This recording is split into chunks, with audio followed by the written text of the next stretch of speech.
Assalamualaikum warahmatullahi wabarakatuh. Perkenalkan, nama saya Eko Indra Pangestu, NPM 1813025001. Saya dari program studi Pendidikan Teknologi Informasi FKIP Universitas Lampung angkatan 2018. Selanjutnya saya akan menjelaskan tentang FEON dalam manajemen laboratorium di FKIP Universitas Lampung.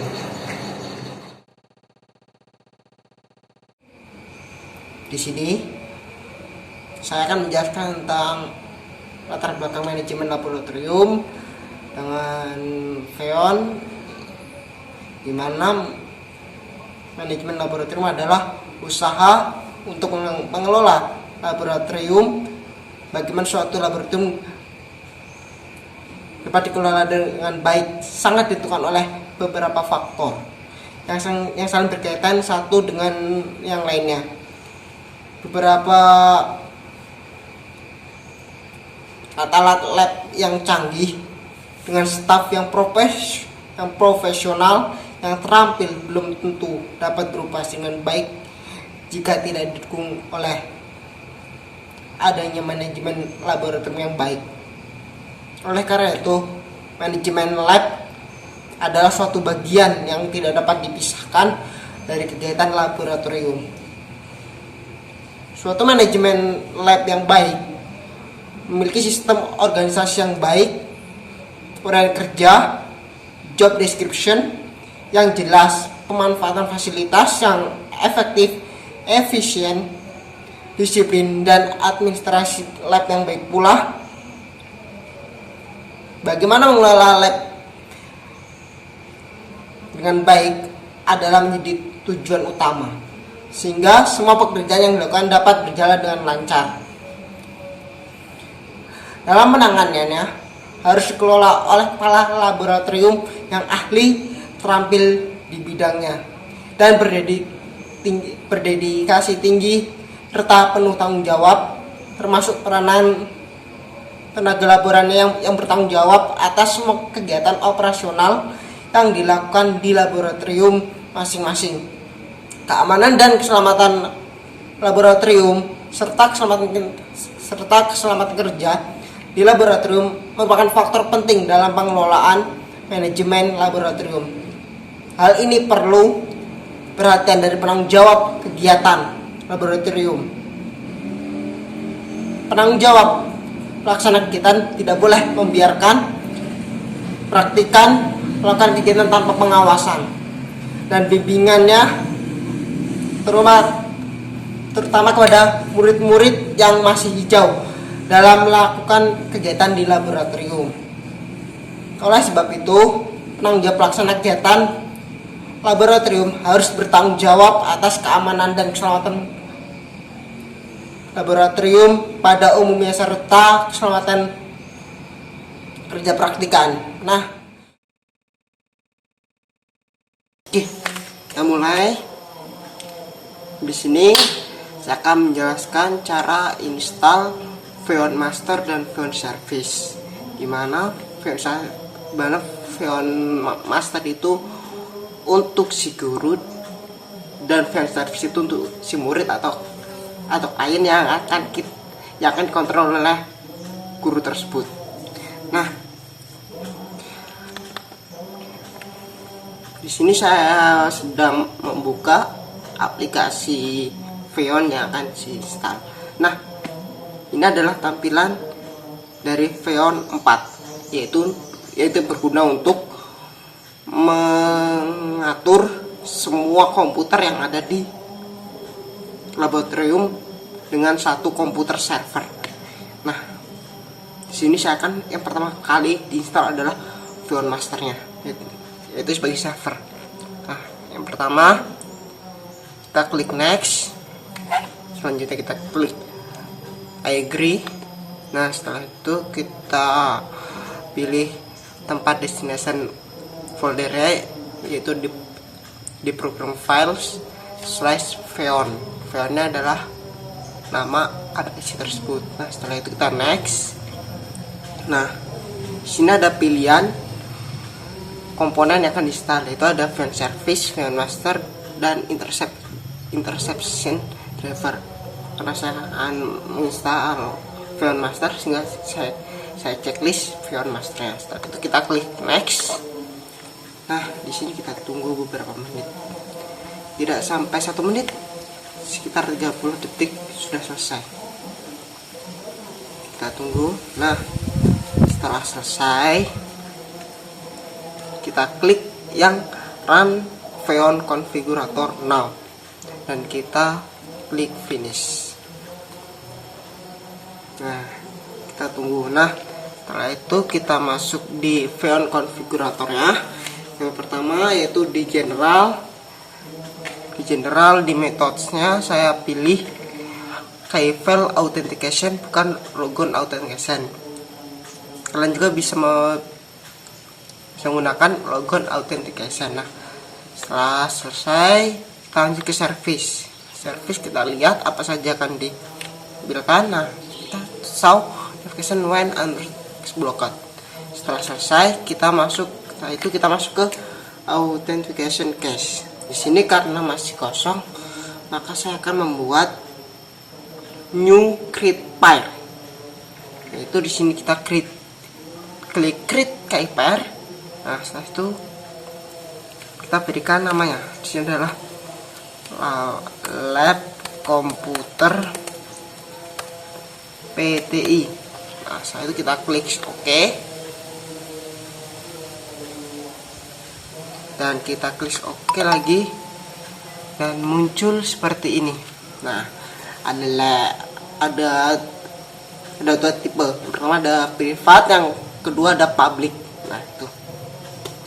Setelah itu kita impor yang public, nanti biar untuk di copy ke Fion Service atau ke klien.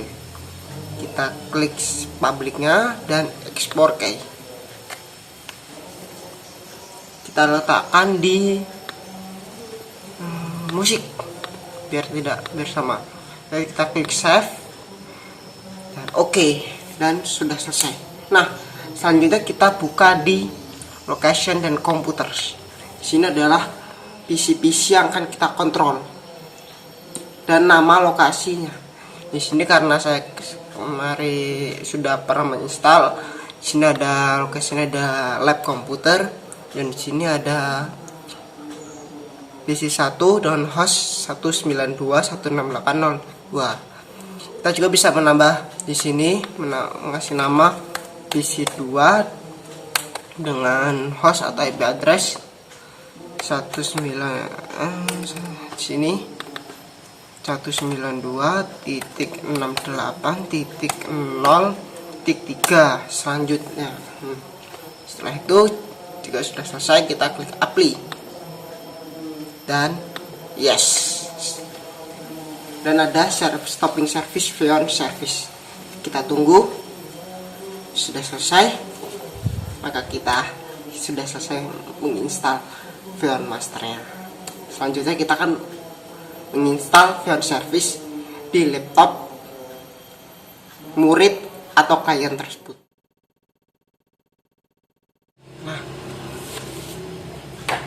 Kita sudah masuk di komputer klien, dimana kita akan menginstalkan Fion Service-nya. Nah, di sini sudah ada aplikasinya. Kita klik 2 kali. Setelah muncul kita klik next atau yes. Nah, kita tunggu hingga muncul ke halaman depan penginstalannya. Nah, ini adalah halaman depan penginstalannya. Itu ada welcome to Fion Store. Nah, setelah itu kita klik next dan kita klik I agree. Setelah selesai, setelah itu kita klik next lagi hingga masuk di sini, pilih komponen.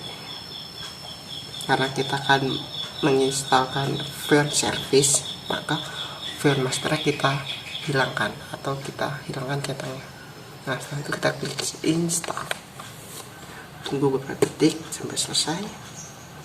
Nah, ini hanya sebentar, kurang dari 1 menit. Kita tunggu. Nah, setelah selesai kita kita baca pemutaran VION Configurator now, dan kita klik finish. Nah, setelah itu kita masuk di VION Configuratornya. Nah, ini adalah VION Configurator. Nah, di sini seperti sebelumnya yang di penginstalan VION Masternya dan pengaturannya sama saja. Di sini metodenya kita pakai key-value authentication, dan kita ke service sama saja, tidak dirubah. Nah, yang kedua yang di sini kan ini karena saya sudah pernah mencoba sehingga muncul IP saya yang lama, sehingga kita wajib dihapus, kita delete. Nah, kita enter dan yes. Setelah itu kita impor IP yang udah kita copy dari komputer server, kita masukkan ke komputer klien ini. Kita cari filenya, jadi saya letakkan di local disk D, dan ini adalah KIPR ya, dan kita klik open. Nah, setelah itu klik oke lagi. Nah, di sini sudah muncul KIPR yang dari komputer server. Nah, setelah itu kita masuk. Nah, setelah ini, di sini kita sudah selesai. Selanjutnya kita tinggal mengatur setting komputer, baik yaitu IP address yang dari IP server ke Oke. Di sini saya akan menyeting komputer server dan klien. Yang pertama, saya akan menyeting komputer server terlebih dahulu. Dimana di sini saya akan mengecek IP address yang ada pada server, yaitu dengan cara membuka CMD atau command prompt. Nah, kita cari terlebih dahulu CMD atau command prompt. Setelah itu klik. Nah, di sini kita masukkan perintah IP config untuk mengecek IP address yang ada pada komputer server. Nah, di sini terbaca di sini IP addressnya yaitu 169.254.235.195. Nah, setelah ini kita masuk ke kontrol panel. Nah, di kontrol panel ini kita cari network and sharing center. Nah, setelah itu kita pilih change adapter setting. Nih di sini. Nah, di sini ada dua network connection, yaitu pertama ada Ethernet yang menggunakan LAN, yang kedua WiFi. Di sini saya menggunakan Ethernet. Nah, caranya yaitu klik kanan, pilih properties. Nah, karena kita akan mengganti atau mengecek IP addressnya, kita pilih yang Internet Protocol 4 dengan klik 2 kali. Nah, karena ini pertama kali itu menggunakan yang IP address yang otomatis, maka di sini saya menggunakan yang use following IP address, yaitu kita masukkan IP-nya yaitu 192.168.0.1. Mengapa semester 1? Karena IP yang ada itu karena udah saya buat begini untuk tutorialnya. Nah, subnetnya 255.255.250.0. Di sini default gateway-nya saya masukin 192.168.0.1. 0.2. Nah, setelah itu kita oke dan close. Karena IP address yang pada kliennya itu 19, karena pada IP klien itu 192.168.0.2 dan default gateway-nya 192.168.0.3. Sekarang kita akan mengecek apakah sudah terhubung itu dengan mengklikkan ping 192.168.0.3 dan kita enter.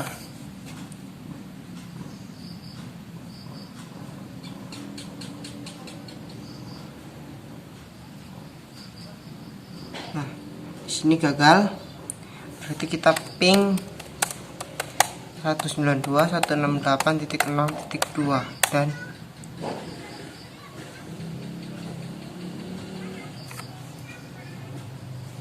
request timeout. Nah, di sini kita cek IP config untuk cek IP address yang kita gunakan, yaitu di sini 92.168.0.1. Nah, kita akan mengeping ke klien, yaitu IP-nya yaitu ping 92.168.0.2. Coba kita ping, apakah reply?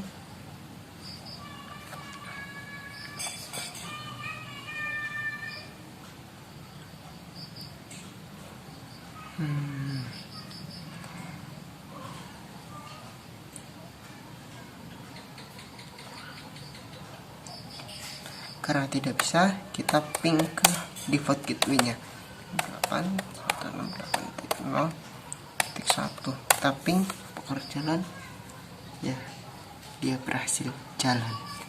Nah, selesai. Selanjutnya kita akan selanjutnya kita ke IP address yang ada pada klien. Sekian. Nah, kita telah ada di komputer klien. Di sini kita akan men-setting IP address yang ada pada klien tersebut. Kita cek terlebih dahulu IP address yang ada di IP klien dengan CMD. Nah, di sini kita ketikkan perintah IP config dan kita enter. Nah, di sini sudah ada 192.168.0.2. default gateway-nya ada 192.168.1. Nah, kita di sini akan mengeping ke default gateway-nya, yaitu ping 192.168.0.2. apakah reply dan reply. Nah, sekian dari ini. Selanjutnya kita akan menjelaskan tentang cara penggunaan Feon yang ada pada server. Nah, saya akan menjelaskan tentang cara penggunaan Feon Master. Sebelum itu kita buka terlebih dahulu Feon Masternya. Setelah itu, nah ini adalah Feon Master Feon 4. Nah, di sini adalah tampilan di Feon Master. Di sini saya akan menjelaskan semua fitur-fitur yang ada pada Feon Master ini dan bagaimana cara penggunaannya. Nih,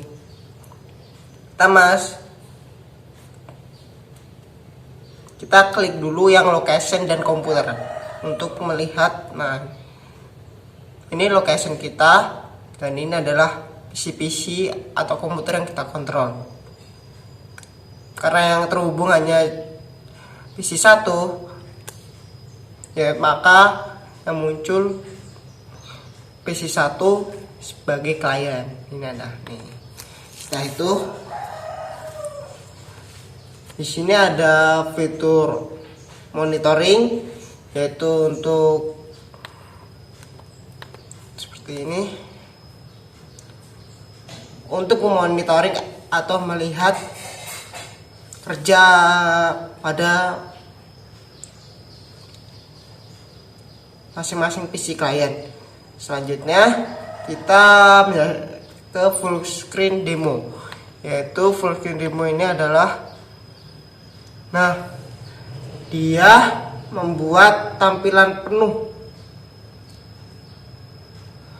Full screen demo ini adalah mengubah yang di PC klien menjadi PC server, hanya tampilannya saja. Nah, setelah itu yang window demo, stop demo dulu kita. Nah, setelah itu ke window demo. Nah, window demo ini sama saja, tapi hanya bukan full screen, tapi ini hanya window depannya saja. Kita stop demo. Nah, selanjutnya ada fungsi lock, yaitu mengunci komputer klien sehingga tidak bisa digunakan oleh siswa atau mahasiswa tersebut. Nih contohnya, kita lock.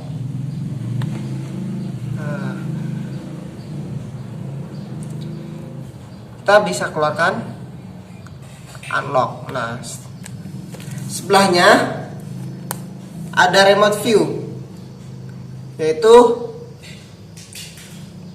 di situ kita bisa mengoperasikan komputer klien, tetapi kita tidak bisa membuka file-file atau aplikasi yang pada komputer klien. Ini contohnya.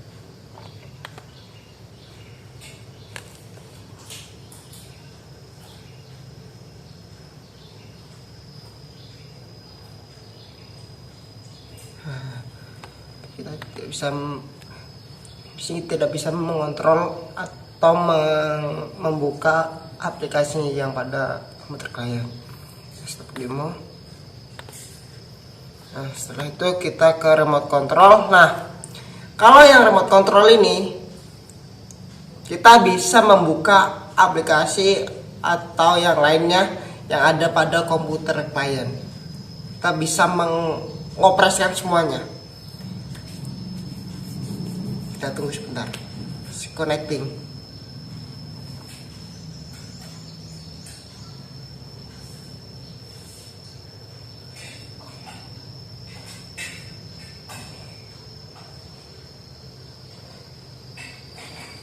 Karena belum bisa, kita lanjut dulu.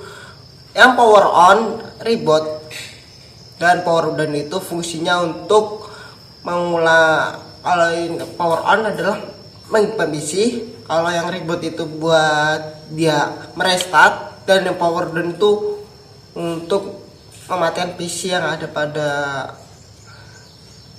klien. Nah, jika kita biasanya, dan yang selanjutnya ada text message, ya ini untuk mengirim pesan atau perintah ke komputer klien. Ini saya coba buka aplikasi Mozilla Firefox.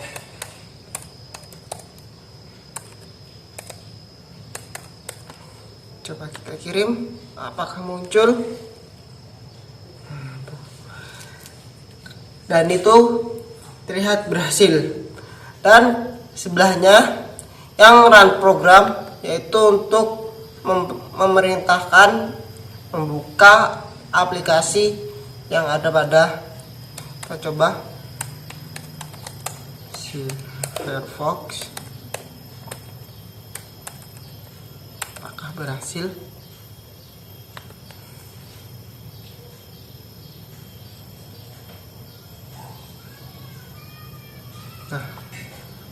Nah, fungsi dari run program itu adalah memerintahkan komputer klien untuk membuka aplikasi secara otomatis. Nah, di sini ada juga open website, yaitu untuk membuka website-website yang ada pada Google, Yahoo, dan lainnya. Yang sebelahnya Yang file transfer ini dia perintahnya untuk mengirimkan file antara komputer klien dengan komputer server atau komputer guru dan siswa.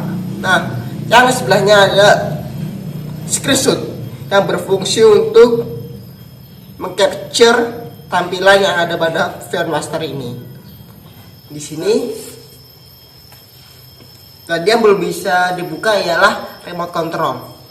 Di sini saya akan mencontohkannya atau mempraktekannya. Klik kanan dan pilih remote control. Kita tunggu beberapa detik. Nah, di sini sudah connect remote control untuk mengontrol komputer siswa atau klien. Nah, di sini kita bisa mengklik aplikasi apa saja yang ada pada dan kita bisa membukanya. Ini contohnya kita bisa kita bisa membukanya. Nah, ini adalah fungsi dari remote control. Dan bisa